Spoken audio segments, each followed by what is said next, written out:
Hello everyone, welcome back to Disha classes. उम्मीद करती हूँ मेरी मार्केटिंग की वीडियोस और कंटेंट आपको पसंद आ रहा होगा। ये वीडियोस आपको किसी न किसी एग्ज़ाम की प्रिपरेशन में या आपके बिजनेस को ग्रो करने में ज़रूर हेल्पफुल होंगी। स्टार्ट करते हैं आज का टॉपिक। आज हम डिस्कस करेंगे फिलिप कोटलर की बुक का चैप्टर नंबर 20 पार्ट 24। इस चैप्टर के भी 23 पार्ट्स हम ऑलरेडी डिस्कस कर चुके हैं। आप मेरी मार्केटिंग की प्लेलिस्ट में जाके उन्हें देख सकते हैं। प्लेलिस्ट का लिंक मैं आपको वीडियो के एंड में प्रोवाइड करवा दूंगी। और अगर आपको मेरी वीडियोस और कंटेंट अच्छा लगे तो प्लीज़ वीडियोस को ज़्यादा से ज़्यादा शेयर करें। अगर चैनल को सब्सक्राइब नहीं करा तो प्लीज़ चैनल को भी सब्सक्राइब कर लें। स्टार्ट करते हैं आज का टॉपिक। चैप्टर नंबर 20 हमारा है managing personal communications. Personal communication के लिए फिलिप कोटलर की बुक में 2 मेथड्स गिवन हैं। पहला है direct and database marketing, second है पर्सनल सेलिंग। चैप्टर नंबर 20 में हम इन दोनों ही पर्सनल कम्युनिकेशन के मेथड्स को डिटेल में डिस्कस कर रहे हैं। फर्स्ट मेथड को हम डिटेल में डिस्कस कर चुके हैं। हमने स्टार्ट कर रखा है सेकंड मेथड जो है पर्सनल सेलिंग। एक बार देख लेते हैं लास्ट वीडियो में हमने क्या टॉपिक स्टार्ट किया है। लास्ट वीडियो में हमने टॉपिक स्टार्ट किया है मैनेजिंग द सेल्स फोर्स, कि कंपनी अपनी सेल्स फोर्स को कैसे मैनेज करती है, क्या क्या स्टेप्स उसे लेने पड़ते हैं अपनी सेल्स फोर्स को मैनेज करने के लिए। अगर हम मैनेज करने की प्रोसेस को देखें तो सबसे पहले कंपनी अपने सेल्स रिप्रेजेंटेटिव्स को रिक्रूट एंड सेलेक्ट करती है। Recruiting and selecting the sales representative. Recruitment के बाद सेल्स रिप्रेजेंटेटिव की ट्रेनिंग करी जाती है, उन्हें ट्रेन करा जाता है, उन्हें कंपनी के बारे में, प्रोडक्ट्स के बारे में, कैसे कस्टमर्स को हैंडल करना है, ये सब चीज़ें सिखाई जाती हैं। उसके बाद उन्हें फील्ड में सुपरवाइज़ किया जाता है कि कैसा हमारा सेल्स रिप्रेजेंटेटिव परफॉर्म कर रहे हैं। सुपरविज़न में अगर हमें लगता है कि वो अच्छे से परफॉर्म नहीं कर रहे या मोटिवेशन की कमी है तो उन्हें फिर मोटिवेट किया जाता है अलग अलग तरीके से, मोटिवेटिंग द सेल्स रिप्रेजेंटेटिव। और फाइनली मोटिवेट करने के बाद जो हमारे सेल्स रिप्रेजेंटेटिव्स हैं उनके रिजल्ट्स को या परफॉर्मेंस को इवेल्युएट किया जाता है कि वो कैसा परफॉर्म कर रहे हैं। तो ये 5 स्टेप्स हैं जब हम अपनी सेल्स फोर्स को मैनेज करते हैं। सबसे पहले रिक्रूट करेंगे और सेलेक्ट करेंगे बेस्ट कैंडिडेट्स को, फिर उनकी ट्रेनिंग करवाई जाएगी। ट्रेनिंग के बाद उन्हें सुपरवाइज़ करा जाएगा कि कैसा वो परफॉर्म कर रहे हैं। सुपरविज़न के टाइम अगर लगेगा कि मोटिवेशन की कमी है तो हम अपनी सेल्स रिप्रेजेंटेटिव्स को मोटिवेट करेंगे और फाइनली फिर हम उनके रिजल्ट्स को इवेल्युएट करेंगे। तो जो हमारा फर्स्ट स्टेप है recruiting and selecting the representatives, ये हम पिछली वीडियो में डिटेल में डिस्कस कर चुके हैं। आज हम डिस्कस करेंगे training and supervising the sales representative, कि कैसे कंपनीज अपने जो सेल्स रिप्रेजेंटेटिव्स हैं उनकी ट्रेनिंग करती है और उनको सुपरवाइज करती है कि कैसा वो परफॉर्म कर रहे हैं। ये है हमारा सेकंड और थर्ड स्टेप, आप लगा सकते हैं। Today's customers expect sales people to have deep product knowledge, add ideas to improve operations and be efficient and reliable। ये कह रहा है आज के टाइम पे जो कस्टमर्स हैं वो एक्सपेक्ट करते हैं कि जो सेल्स पीपल है उसको डीप प्रोडक्ट की नॉलेज होगी, उसे कंपनी के बारे में अच्छे से पता होगा, उसे कंपनी के प्रोडक्ट्स के बारे में डीप नॉलेज होगी, उसे अलग अलग वो आइडियाज़ को ऐड करेगा कि कैसे प्रोडक्ट के जो ऑपरेशन है उसको इम्प्रूव किया जा सकता है, वो इफ़िशेंट होगा, रिलायबल होगा, जिस पे कस्टमर्स ट्रस्ट कर सकते हैं। These demands have required companies to make a much greater investment in sales training। इसीलिए कस्टमर की इन डिमांड्स की वजह से आज के टाइम पे कंपनीज को बहुत सारा पैसा इन्वेस्ट करना पड़ता है सेल्स पीपल की ट्रेनिंग में। उन्हें ट्रेन किया जाता है ताकि वो कस्टमर्स की एक्सपेक्टेशंस को फुलफिल कर सकें, उन्हें अच्छे से कंपनी के बारे में पता हो, उन्हें डीप नॉलेज हो प्रोडक्ट्स की, उन्हें ये पता हो कि कैसे ऑपरेशंस को इम्प्रूव करने के आइडियाज़ वो ऐड कर सकते हैं, वो रिलायबल होने चाहिए जिन पे कस्टमर्स ट्रस्ट कर सकें, और वो इफ़िशेंट होने चाहिए सेल्स को करने में। इसलिए कंपनीज़ को सेल्स पीपल की ट्रेनिंग पे बहुत सारा पैसा इन्वेस्ट करना पड़ता है। New representatives may spend a few weeks to several months in training. ये कह रहा है अब ट्रेनिंग कितने टाइम के लिए होगा वो कुछ डिपेंड नहीं करता। नए रिप्रेजेंटेटिव कुछ फ्यू वीक्स लगाते हैं ट्रेनिंग में, और कुछ लोगों की जो ट्रेनिंग होती है वो कुछ महीनों तक चलती है। The median training period is 28 weeks in industrial product companies, 12 in service companies and 4 in customer products companies. ये कह रहा है अगर हम मीडियन ट्रेनिंग पीरियड देखें कि जो इंडस्ट्रियल प्रोडक्ट्स कंपनीज होती हैं, जिनके इंडस्ट्रियल गुड्स होते हैं, उनके केस में जो ट्रेनिंग पीरियड होता है वो 28 वीक्स होता है। सर्विस कंपनीज के केस में 12 वीक्स का ट्रेनिंग पीरियड होता है, और जो कस्टमर प्रोडक्ट कंपनीज होती हैं जिनके प्रोडक्ट्स कंज्यूमर्स के लिए होते हैं, उनके केस में 4 वीक्स का ट्रेनिंग पीरियड होता है। तो जितने भी हमारे नए रिप्रेजेंटेटिव्स हैं वो कुछ वीक्स लगाते हैं ट्रेनिंग में, और कुछ महीने लगाते हैं ट्रेनिंग में। तो वो अलग अलग कंपनीज या इंडस्ट्रीज के लिए अलग अलग है। Training time varies with the complexity of the selling task and the type of recruit. ये कह रहे हैं जो हमने देखा कि भी कुछ लोगों को तो कुछ वीक्स लगते हैं ट्रेनिंग में, कुछ लोगों को कुछ मंथ्स लगते हैं ट्रेनिंग में। तो ये डिपेंड करता है कि उस रिप्रेजेंटेटिव का सेलिंग टास्क कितना कॉम्प्लेक्स है और किस टाइप का वो सेल्स रिप्रेजेंटेटिव है। अगर वो अभी नया आया है सेल्स के फील्ड में तो उसे ज़्यादा ट्रेनिंग की ज़रूरत होगी, लेकिन अगर कोई बंदा पहले से एक्सपीरियंस है सेल्स का, वो बहुत सालों से ये काम कर रहा है सेल्स रिप्रेजेंटेटिव का, तो जो टाइप ऑफ रिक्रूट है वो बहुत पुराना है, उसका एक्सपीरियंस है, तो उसे कुछ वीक्स की ही ट्रेनिंग इनफ होगी।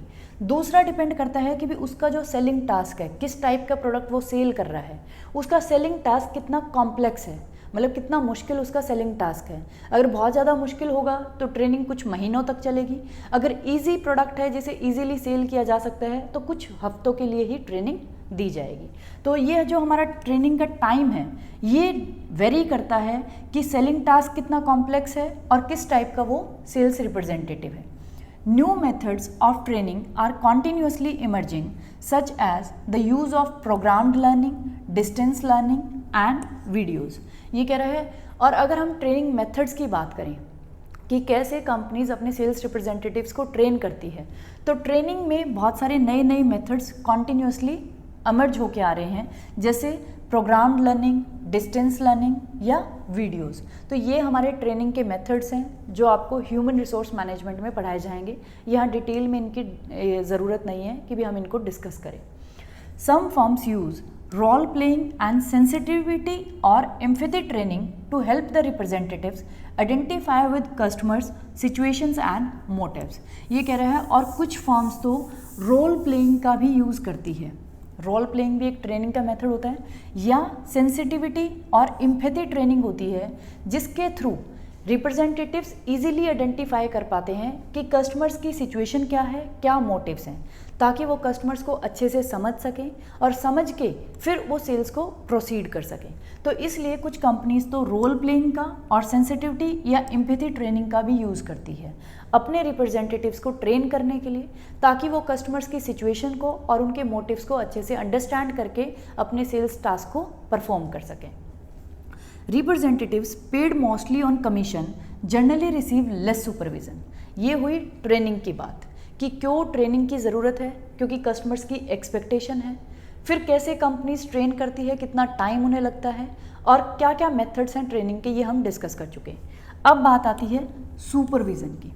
सुपरविज़न की अगर हम बात करें तो जो हमारे रिप्रेजेंटेटिव्स कमीशन बेसिस पे होते हैं उनको लेस सुपरविज़न की ज़रूरत होती है, क्योंकि उन्हें पता है अगर आप सेल्स करोगे तो आपको कमीशन मिलेगा, तो उन्हें सुपरवाइज करने की ज़रूरत नहीं है। वो खुद ही इतने मोटिवेटेड होते हैं कि भी खुद ही सेल्स करेंगे। Those who are salaried and must cover definite accounts are likely to receive the substantial supervision. लेकिन जो सेल्स रिप्रेजेंटेटिव्स सैलरी बेसिस पे होते हैं और जिनको हम कुछ डेफिनेट अकाउंट्स देते हैं कि भी ये आपको कवर करने हैं, उनको सुपरवाइज करना ज़रूरी है, क्योंकि उन्हें पता है कि भी हर महीने हमें सैलरी तो मिलेगी, तो वो इतना सेल्स पे फोकस नहीं करते, इसलिए उनके केस में बहुत ज़्यादा सुपरविज़न की ज़रूरत होती है। With multi level selling which Avon, Sara Lee, वर्जन and others use, independent distributors are also in charge of their own sales force selling the company products। ये कह रहा है, ये तो हमने देख लिया कि भी किन लोगों को सुपरविज़न की ज़रूरत है और किन को नहीं।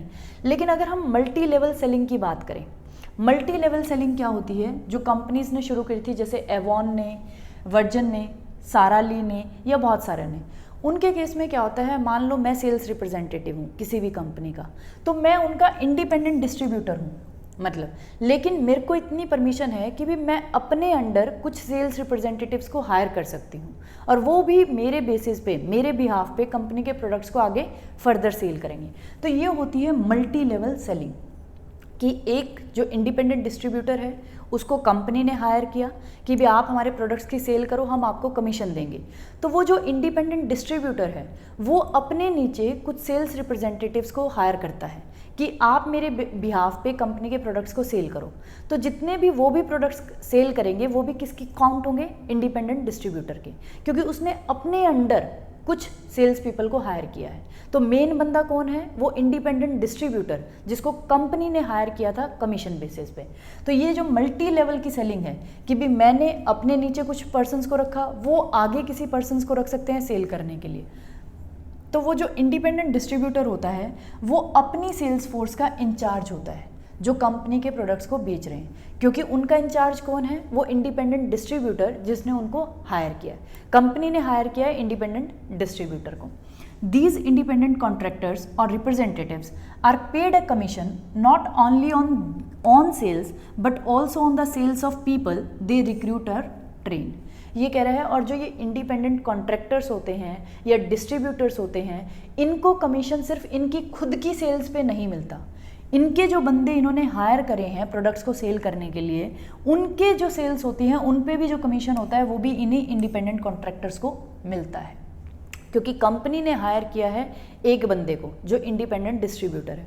अब उसने फर्दर बंदे अगर हायर करे हैं सेल्स करने के लिए, तो जो उनकी भी सेल्स हैं वो भी उन पे भी जो कमीशन मिलेगा वो किसको मिलेगा, इंडिपेंडेंट डिस्ट्रीब्यूटर को, क्योंकि उन्होंने उसको हायर किया है। उस इंडिपेंडेंट डिस्ट्रीब्यूटर ने हायर करा है आगे वाले जो भी पर्सन सेल्स रिप्रेजेंटेटिव उसने हायर और ट्रेन करे हैं, तो उनकी जो सेल्स होगी उस पर भी कमीशन किसको मिलेगा, इंडिपेंडेंट कॉन्ट्रैक्टर को। तो ये हमने देख लिया कि भी सुपरविज़न की किन किन को ज़रूरत होती है और कैसे मल्टी लेवल सेलिंग के साथ, मतलब जो सेल्स फोर्स है, एक तो हम सिर्फ कंपनी की सीधी डायरेक्ट सेल्स फोर्स होती है, दूसरा जो इंडिपेंडेंट डिस्ट्रीब्यूटर्स होते हैं वो अपनी सेल्स फोर्स अगर बनाते हैं तो वो उनके इंचार्ज होते हैं, और जितनी भी उनकी सेल्स फोर्स सेल करती है उन पे भी कमीशन किसको मिलता है, इंडिपेंडेंट कॉन्ट्रैक्टर को। ये था हमारा आज का टॉपिक। कल हम डिस्कस करेंगे सेल्स रिप्रेजेंटेटिव की प्रोडक्टिविटी की, कि जब हम उन्हें सुपरवाइज करें कि वो कैसा परफॉर्म कर रहे हैं तो कितनी प्रोडक्टिविटी एक सेल्स रिप्रेजेंटेटिव की होनी चाहिए, जिस बेसिस पे हम देखें कि वो अच्छे से परफॉर्म कर रहे हैं या नहीं। तो ये सुपरविज़न का पार्ट हम नेक्स्ट वीडियो में कवर करेंगे। अगर आज वाले टॉपिक से रिलेटेड आपको कोई डाउट हो तो आप मुझे कमेंट बॉक्स में कमेंट कर सकते हैं। Thank you for watching Disha classes. अगर आपको मेरी वीडियोस और कंटेंट अच्छा लग रहा है तो प्लीज़ वीडियोस को ज़्यादा से ज़्यादा शेयर करें, क्योंकि पूरे यूट्यूब प्लेटफॉर्म पे कोई भी ऐसा चैनल नहीं है जो फिलिप कोटलर की बुक से मार्केटिंग सब्जेक्ट को करवाए, और हमने मार्केटिंग के 9 चैप्टर्स डिटेल में ऐसे लाइन टू लाइन डिस्कस कर लिए हैं। आप दिशा क्लासेस के होम पेज पे जाके मार्केटिंग की प्लेलिस्ट को विजिट कर सकते हैं, उसका लिंक आपको वीडियो के एंड में भी मिल जाएगा। अगर आपको वीडियोस और कंटेंट अच्छा लगे तो प्लीज़ शेयर करें, और अगर चैनल को सब्सक्राइब नहीं करा तो प्लीज़ चैनल को भी सब्सक्राइब कर लें। Thank you for watching Disha classes.